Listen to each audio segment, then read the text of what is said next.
8월에는 김장 작물을 심기 위해 바쁜 달로 7월부터 많은 텃밭에서 김장 작물인 배추와 물을 심을 준비를 하고 있습니다. 하지만 파김치의 주재료인 쪽파도 대표적인 김장 작물이기 때문에 같이 심어주면 김장철에 많은 먹거리를 준비할 수 있습니다. 오늘은 김장철에 사용되는 가을 쪽파 심는 시기와 재배 방법에 대해 자세히 알아보겠습니다. 먼저 가을 김장 쪽파 심는 시기에 대해 알아보겠습니다. 가을 쪽파 심는 시기는 8월 초순에서 9월 중순이며 크게 추석용 쪽파와 김장용 쪽파로 나눌 수 있습니다. 가을 쪽파 생육 기간은 40에서 50일이며 이를 감안하여 쪽파 심기를 해주면 됩니다. 추석용 쪽파 심는 시기는 8월 초순에서 8월 중순이지만 이번에는 추석이 빠르기 때문에 8월 1일경에 파종하는 것이 좋을 듯합니다. 김장용 쪽파는 일반적으로 8월 하순에서 9월 중순 사이에 파종을 합니다. 김장을 11월 초에 할 예정이라면 9월 10일경에 파종을 해주는 것이 좋습니다. 다음은 종구 준비에 대해 알아보겠습니다. 종구는 5g 이상 되는 튼튼하고 상태가 좋은 것을 사용합니다. 종구는 월 동안 쪽파를 수확하고 남은 종구를 가을에 심는 방법이 있으며 시중에 판매되는 종구를 구입하여 심는 방법이 있습니다. 종구를 구입한 경우에는 소독이 되어서 판매를 하기 때문에 따로 소독을 하지 않아도 됩니다. 구입하신 종구는 소독한 가위를 이용하여 위쪽 3분의 1 정도 자르고 남은 밑부분을 사용합니다. 직접 재배한 종구를 사용할 경우 수확한 쪽파 종구의 줄기를 미리 자르게 되면 자른 부위에서 싹이 올라올 수 있기 때문에 파종할 때 줄기를 잘라주어야 합니다. 종구의 위쪽 3분의 1을 소독한 가위로 잘라주고 남은 밑부분을 소독을 해주고 심어줍니다. 소독 방법은 대표적으로 두 가지 방법이 있습니다. 식초 1000배에게 1시간 담구어 소독하거나 목초액 200배에게 1시간 정도 담구어 소독하면 됩니다. 다음은 밥 만드는 방법에 대해 알아보겠습니다. 파 종류 작물은 연작을 하게 되면 생리장애와 병해충 피해가 크기 때문에 연작을 피해 주어야 합니다. 쪽파 적정 토양산 또는 pH 6.5 정도로 약산성이나 중성의 토양에서 잘 자라며 토양의 산성도가 높으면 파종하기 3에서 4주 전에 석회를 넣고 토양을 잘 교정해줍니다. 쪽파는 다비성 작물이기 때문에 거름기가 많은 토양에서 잘 자랍니다. 따라서 전 재배 과정의 밑거름 작업이 매우 중요합니다. 쪽파 심기 2에서 3주 전에 완숙태비와 깻묵을 넣고 토양을 깊게 갈아줍니다. 고자리파리나 뿌리응애 등의 주요 병충해 피해를 줄이기 위해서 목초액 200배 액을 토양을 갈기 전에 뿌려주면 도움이 됩니다.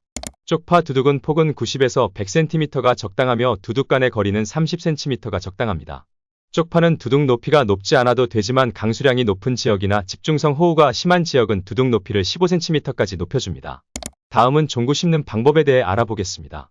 종구는 5g 이상 튼튼한 것과 소독된 종구를 심어줍니다. 쪽파 종구 파종줄 간격은 20cm, 포기 간격은 10cm가 적당합니다.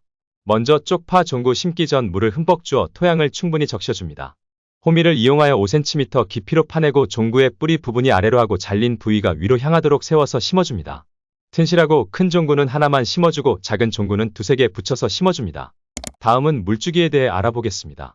쪽파는 산성이 약한 작물이기 때문에 앞서 토양 중성화 작업에 대해 언급하였습니다. 따라서 쪽파는 물주기 작업이 산성에 약한 작물인 쪽파 재배에 매우 중요한 부분입니다. 물주기 작업으로도 어느 정도의 병충해 방제가 가능하니 신경을 써야 합니다. 쪽파 물주기는 일주일에 한 번씩 충분한 물주기를 해주면 됩니다. 다음은 웃거름 주기에 대해 알아보겠습니다. 쪽파는 많은 거름이 필요한 다비성 작물로 충분한 밑거름을 주었다면 따로 웃거름을 줄 필요는 없지만 그렇지 못하거나 생육이 불량하면 웃거름을 주는 게 좋습니다. 쪽파 종구를 심고 잎이 3개에서 4개 나오는 시점에 칼슘액비나 사종액비 등으로 1차 웃거름을 줍니다. 쪽파 생육 상태를 보고 1차 웃거름을 주고 2주 간격으로 2회 정도 웃거름을 추가로 줍니다. 웃거름을 줄 때는 웃거름이 땅에 잘 스며들도록 비 오기 전날에 주는 것이 좋으며 비 예보가 없다면 웃거름을 주고 나서 물을 충분히 줍니다. 다음은 북주기에 대해 알아보겠습니다. 쪽파나 대파 등의 파 종류의 작물에서 흰 부분을 연백부라고 합니다. 쪽파는 연백부가 길수록 품질이 좋다고 할 수 있습니다. 이 연백부를 길게 하기 위해서는 북주기 작업을 충분히 해주어야 합니다. 쪽파가 자라면서 흰줄기 부분이 위로 드러날 때마다 보이지 않게 북주기 작업을 수시로 하여 연백부를 길게 키워줍니다. 마지막으로 병충해 방제 작업에 대해 알아보겠습니다. 주요 병해로는 녹균병과 무름병, 흑반병이 있습니다. 녹균병은 월동용 쪽파의 경우 3에서 4월이나 가을비가 심하게 내릴 때 발생하며 잎면에 황색 반점이 생기고 지속되면 흰 곰팡이가 생기고 말라 죽게 됩니다. 방제 방법으로는 연작을 금지하고 발생 시 10일 간격으로 다코닐, 다이센, M45 등을 살포하며 전착제인 트라이톤을 혼용하여 살포합니다. 무름병은 뿌리가 썩고 잎은 누렇게 마르며 고온 저장 시 심하게 발생합니다. 방제 방법으로는 고자리파리 피해 예방에 철저하며 저온 저장 종구를 사용합니다. 흑반병은 장마철에 심하게 발생하고 담갈색 반점이 형성되면서 확대되어 둥근 무늬의 그을음이 발생합니다. 방제 방법으로는 소독된 종구를 사용하며 발생 시 다이센 M45 안트라콜 등 살균제를 살포합니다. 주요 충해로는 입굴파리와 총체벌레, 고자리파리가 있습니다.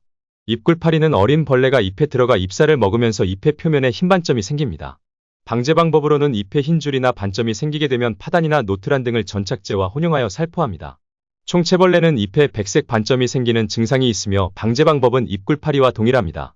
고자리파리는 1년에 4회 정도 발생하고 땅속 5에서 15cm 깊이에서 월동하여 3월 중하순에 부화에 피해를 줍니다. 방제 방법으로는 미숙태비와 인분료 사용을 금지하며 종구 심기 전 후라단이나 쿠라텔 잎제 등을 살포합니다. 오늘은 가을 김장 쪽파 심는 시기와 재배 방법에 대해 알아보았습니다. 구독과 좋아요는 텃밭 연구에 큰 도움이 됩니다. 영상 봐주셔서 감사합니다.